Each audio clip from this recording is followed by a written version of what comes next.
उत्तर प्रदेश के मुख्यमंत्री योगी आदित्यनाथ सोमवार को हरियाणा के तूफानी दौरे पर हैं, जहां वे सबसे पहले चंडीगढ़ पहुंचे। उन्होंने बीजेपी प्रत्याशी संजय टंडन के पक्ष में वोट की अपील की और कांग्रेस पर जमकर हमला बोला। उन्होंने कहा कि कांग्रेस शासनकाल में लोगों को भुखमरी की समस्या का सामना करना पड़ता था, लेकिन प्रधानमंत्री नरेंद्र मोदी के शासनकाल में हर वर्ग को अनाज मिल रहा है।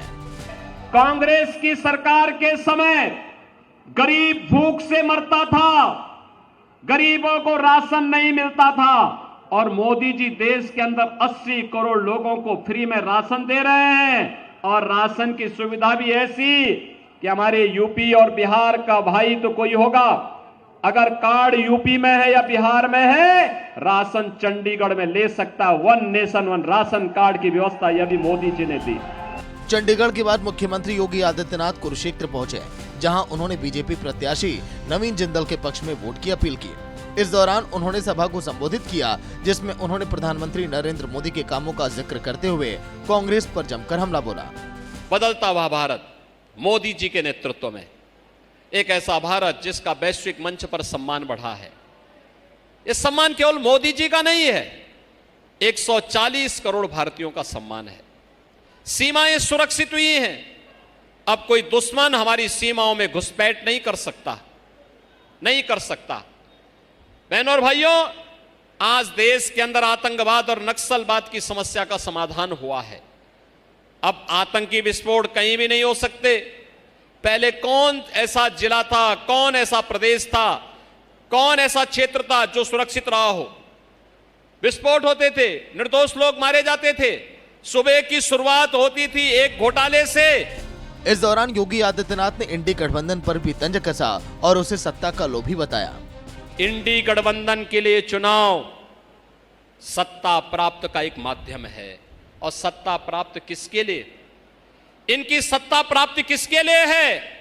मुझे बोलने में कोई संकोच नहीं बहनों और भाइयों। ये इंडी गठबंधन से जुड़े हुए जितने भी घटक हैं, इन सब के कारनामों को आप जानते हैं।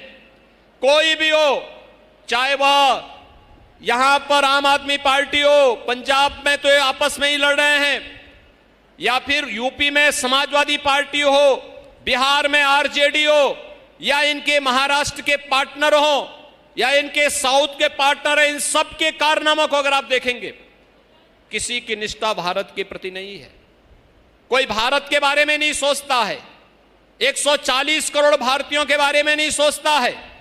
ये केवल आपस में लड़ाओ, फूट डालो, राज करो की नीति पे विश्वास करते हैं। कुरुक्षेत्र के बाद योगी आदित्यनाथ सिरसा पहुंचे, जहां उन्होंने बीजेपी प्रत्याशी अशोक तंवर के पक्ष में वोट की अपील की। इस दौरान उन्होंने सभा को संबोधित करते हुए एक तरफ जहां प्रधानमंत्री के वादों का जिक्र किया, तो वहीं दूसरी ओर प्रदेश में एक बार फिर नरेंद्र मोदी की सरकार बनने का दावा किया कि 4 चरणों के चुनाव पहले ही संपन्न हो गए थे, 5वां चरण आज चल रहा है और अब पूरे देश के अंदर एक पहले 3 चरणों में, 4 चरणों में जो लहर थी, 5वें चरण में वो सुनामी बन चुकी है, मोदी की सुनामी पूरे देश के अंदर। और एक ही स्वर गूंज रहा है, चारों ओर एक ही नारा गूंज रहा है, और वह है कि फिर एक बार, और मोदी जी ने घोषणा की है, तीसरी बार सरकार बनेगी। 70 वर्ष से ऊपर के हर एक बुजुर्ग को 5 लाख रुपए हर वर्ष स्वास्थ्य के लिए उपलब्ध करवाएंगे। मोदी जी ने घोषणा की है, तीसरी बार सरकार बनते ही जितने बचे हुए गरीब होंगे उनको भी एक एक मकान उपलब्ध करवाएंगे। मोदी जी ने घोषणा की है, तीसरी बार सरकार बनाएंगे, सोलर स्कीम के अंतर्गत हर घर को फ्री में बिजली उपलब्ध करवाने का काम भी करेंगे।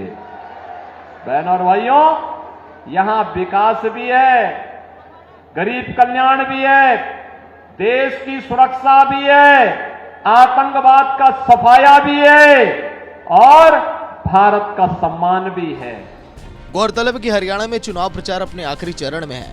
इस दौरान सभी पार्टियों की चुनौती होती है कि वे इस दौरान ज्यादा से ज्यादा लोगों से जुड़ें और उन्हें अपने कामों से रूबरू करवाएं। अब देखना यह है कि इस चुनौती में कौन सी पार्टी खरी उतरती नजर आती है।